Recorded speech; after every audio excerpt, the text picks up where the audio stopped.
এই যে toothpaste close up, এরা প্রতি বছর এই যে ফেব্রুয়ারি মাস আসতেছে 14 ফেব্রুয়ারি উপলক্ষে আমাদের দেশে হাজার হাজার যুবকদেরকে জেনার প্রশিক্ষণ দেয়।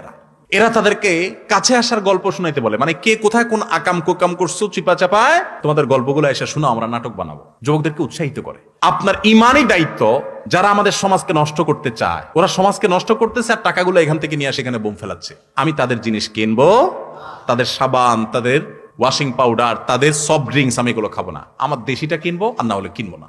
আমি আমার সজ্ঞানে আমি এটা করি না। সেদিন এক জায়গায় একটা খাবার অর্ডার দিতে বলছি আমার ড্রাইভার সাহেবকে, তো উনি ফোন দিচ্ছেন, বলে যে অফার আছে স্যার। কি অফার আছে?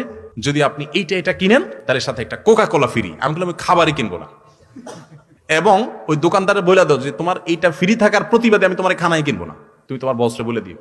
এদেশে সমকামিতা করার জন্য, অধিকার আদায় করার জন্য যারা কোটি কোটি টাকা বাজেট দেয় আর খরচ করে, ওই মানুষ